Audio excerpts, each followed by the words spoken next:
राधे राधे प्रिय भक्तों, आज का सत्संग ध्यान पूर्वक पूरा जरूर सुने। घर में सुख शांति और समृद्धि के लिए यह खास बातें जरूर ध्यान रखें। आप सभी लोग जो अपने घरों में दीपक जलाते हैं, उसकी बाती का पूरा जल जाना या बच जाना क्या संकेत देता है? ये आपकी पूजा घर, मंदिर और खास अवसरों पर जैसे कि दीपावली, व्रत और अन्य धार्मिक अनुष्ठानों में दीपक जलाने से जुड़ा है। क्या कभी आपने सोचा है या देखा है होगा कि जब आप दीपक जलाते हैं तो वो आपके जीवन में कौन से संकेत दे रहा है? क्या आपके दीपक की बाती पूरी तरह से जल जाती है या वो आधी जली रह जाती है? और क्या दीपक की बाती पर फूल बनने का क्या अर्थ होता है? क्या आपको पता है कि पहले से जले हुए दीपक में बाती जलाना आपकी परेशानियों का कारण हो सकता है या नहीं? और कितने समय तक, कितने सालों तक एक ही दीपक का उपयोग करना शुभ माना जाता है या अशुभ? आज हम इन सभी रहस्यों का पर्दाफाश करेंगे और जानेंगे कि दीपक आपके जीवन में खुशहाली या बाधाएं कैसे ला सकता है। तो भक्तों, आपको जानकर हैरानी होगी कि आप अपने पूजा घर या मंदिर में दीपक जलाते समय अगर ये गलती करते हैं तो आपको इसका परिणाम जरूर भुगतना होगा। दीपक की बाती का पूरा जल जाना और बाकी का बच जाना भी अलग अलग संकेत देता है, जो आपके लिए जानना बहुत जरूरी है। जब हम पूजा करते हैं तो हमारा दीपक कभी कभी अचानक से बुझ जाता है और कभी कभी ऐसा होता है कि हमारी पूजा होने के बाद हम उस दीपक को भगवान के सामने जलता हुआ छोड़ देते हैं, लेकिन कुछ समय के बाद दीपक अपने आप बुझ जाता है और घी बचा रह जाता है। और कभी कभी तो हमारे दीपक की बाती पूरी जल जाती है और उसमें फूल भी बन जाता है। तो इनके अलग अलग नकारात्मक और सकारात्मक परिणाम होते हैं। तो सबसे पहले ये जानते हैं कि अगर हमारे दीपक में फूल बन रहा है तो इसका क्या मतलब होगा?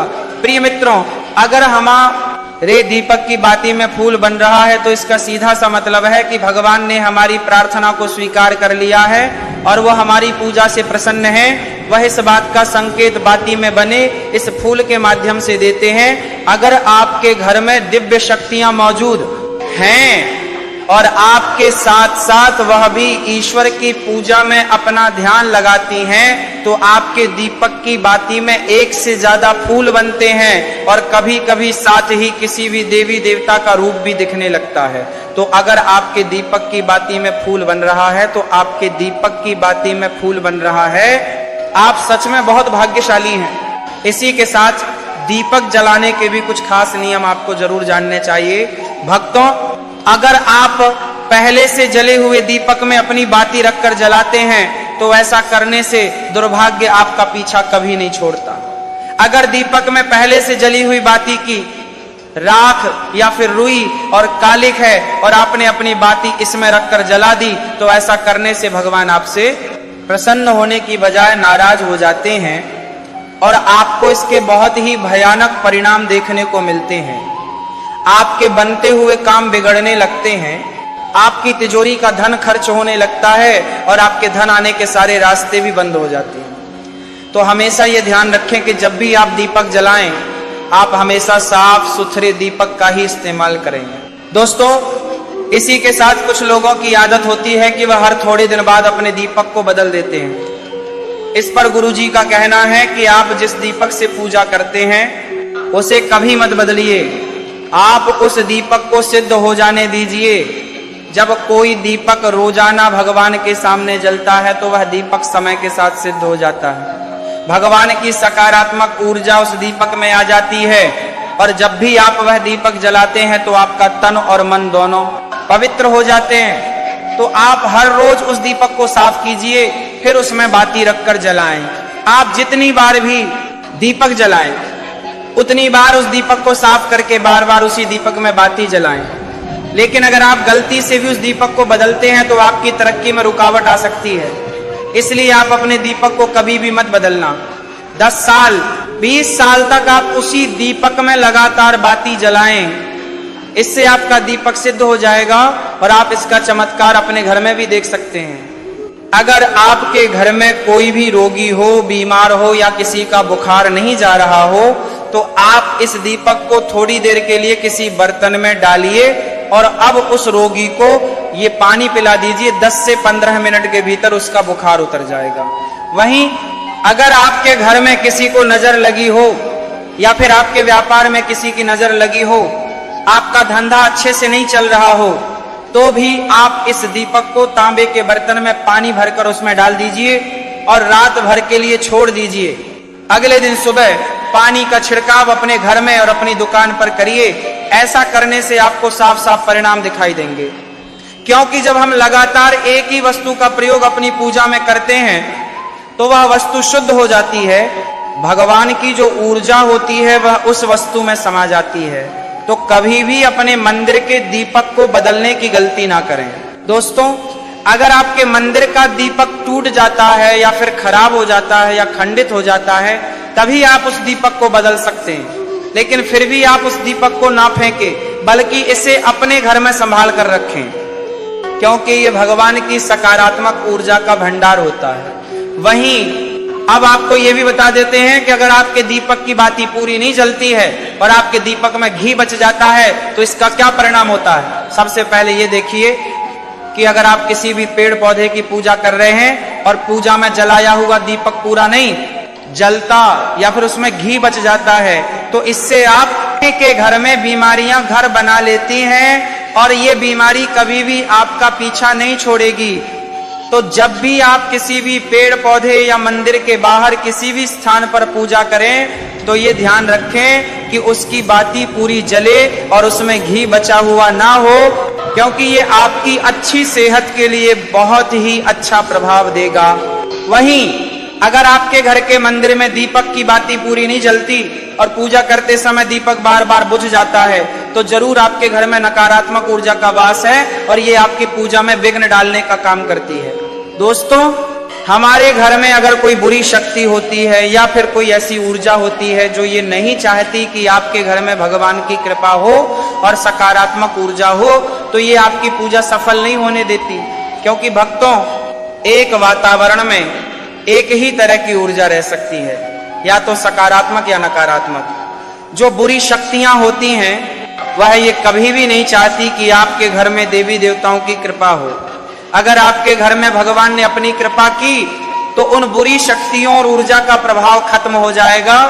इसलिए ये शक्तियां चाहती हैं कि आपकी पूजा में रुकावटें आएं। इन्हीं के प्रभाव से हमारा दीपक बार बार बुझ जाता है या फिर दीपक की बाती पूरी नहीं जलती। इस सब से बचने के लिए आपको सच्चे मन से भगवान का स्मरण करना चाहिए। जब भी आप दीपक जलाएं, भगवान से प्रार्थना करें कि आपके आसपास जितनी भी नकारात्मक ऊर्जा हो वह आपसे दूर रहे और भगवान की कृपा आप पर बनी रहे। ऐसी शक्तियों से बचने के लिए जब भी आप दीपक जलाएं, गंगा जल से गोल घेरा बना लें और उस घेरे में दीपक को रखें। क्योंकि दोस्तों, गंगा जल को बहुत ही पवित्र माना गया है और महादेव का वरदान भी गंगा जल को प्राप्त है। गंगा जल में सबसे पहले तो कोई भी बुरी शक्ति प्रवेश नहीं कर सकती, इसलिए गंगा जल कभी खराब नहीं होता और हर तरह की ऊता रजा को सकारात्मक ऊर्जा में बदल देता है।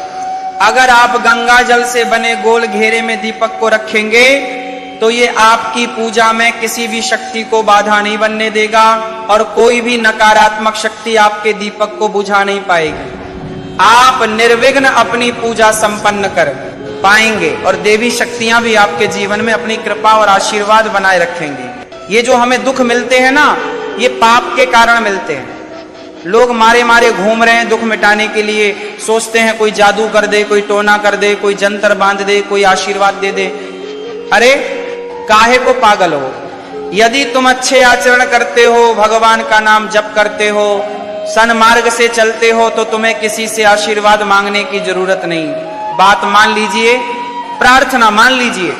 दिखावे में लाखों लोग अपने जीवन को नष्ट करने के लिए तैयार हैं। ये माया का ही तो दिखावा है जिसमें जन्म जन्म हमारे नष्ट होते जा रहे हैं। सत्य मार्ग को क्यों नहीं पकड़ते हो? किसी के आशीर्वाद की जरूरत नहीं। आपको आनंद प्राप्ति के लिए, आप आनंद के बच्चे हो, आनंद स्वरूप हो, जिनसे आशीर्वाद मांगते हो उनके अंदर जो आत्म तत्व बैठा है वह तुम्हारे अंदर बैठा है। वही संपूर्ण आनंद लिए तुम्हारे अंदर बैठा है। तुम्हें किसी से मांगने की जरूरत नहीं। बस तुम अपने स्वरूप को नहीं पहचान पा रहे हो, अपनी शक्ति को जागृत नहीं कर पा रहे हो, इसलिए तुम दौड़े घूम रहे हो। भागने की जरूरत नहीं है। सत्संग सुनो, उसे अपने आचरण में उतारो। ये बात आप कागज में लिख लो, चाहे दिमाग में लिख लो। जब तक आपके आचरण शुद्ध नहीं होंगे, जब तक आप भजन नहीं करोगे, जब तक आप दूसरों को सुख नहीं दोगे, मन वचन कर्म से किसी को भी दुख नहीं पहुंचाओगे, तब तक आप भाग्यवान नहीं बन सकते। यहां से लेकर ब्रह्मलोक तक अगर आपको सुख मिल जाए तो बता देना, अरे ब्रह्मलोक पर्यंत भी सुख मिलने वाला नहीं है। अर्जुन, यहां सुख मिलने वाला है, अरे ब्रह्मस्तंभ पर्यंत भी सारा माया जगत है, यहां सुख मिलने वाला है। अगर सुख चाहिए, सिंधु जैसा सुख चाहिए, तो भगवान का भजन करो। भजन नहीं करेंगे, बैठ के अपने घर में बैठकर आधा घंटा भजन नहीं करेंगे तो मारे मारे घूमते रहोगे, सोच रहे हैं भगवान का अवतार है, हमारा कल्याण हो जाएगा। हे भाई, जब भगवान वास्तविक अवतार लिए थे और जिन्होंने भजन नहीं किए उनका भी कल्याण नहीं हुआ। भगवान के अवतार के समय हम भी रहे होंगे, कहीं ना कहीं किसी जीव जंतु के रूप में कल्याण हुआ क्या? अब भजन करोगे तो कल्याण हो जाएगा। हमारी बात मान लो। बार बार आपको कभी कड़वे शब्दों में, कभी मीठे शब्दों में बताते हैं, हे भाई, बचपन से भगवान के मार्ग में लगे हुए हैं, हमको अपना कर्म भोगना पड़ रहा है। जो शरीर रचना के समय रचा गया था वह सुखद या दुखद कर्म भोगना पड़ेगा। रामकृष्ण परमहंस जी को कैंसर था, भाई हनुमान प्रसाद पोदार जी के उदर में कैंसर था, बड़े बड़े महापुरुषों को भोगना पड़ा। तो प्रारब्ध को भोग लो, ये भोगने की सामर्थ्य नाम जप से आ जाएगी और नाम जप करके जन्म मरण के चक्र से मुक्त हो जाओ। मान लो मेरी बात। क्या वृंदावन की परम पावन रज से बढ़कर त्रिभुवन में कोई रज है? इस रज में बैठकर तुम्हें आनंद नहीं मिल रहा तो कहां मिलेगा तुम्हें? क्या भगवान नाम से बढ़कर कोई अमोघ शक्ति है जो भगवान को अधीन कर सके? सुमिरन पवन सुत पावन नामा, अपने बस में कर राखे राम। लेकिन समझ में नहीं आता। ये जीव सोचता है कोई तपस्वी, कोई सिद्ध से हमारे दुख दूर हो जाए। नहीं, भगवान के वचन सुन लीजिए। दैवी हयेषा गुणमयी मम माया, मामेव ये प्रपद्यन्ते माया में ता तरंती ते। गुणमयी माया को पार करना बहुत कठिन है, एकमात्र उपाय है मेरी शरण में आ जाओ। हरि हरि शरणम श्री कृष्ण शरणम मम। जब तक प्रभु की शरण में नहीं आओगे तब तक माया से मुक्त नहीं हो सकते।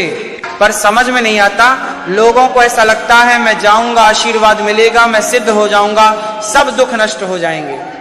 आप समझो।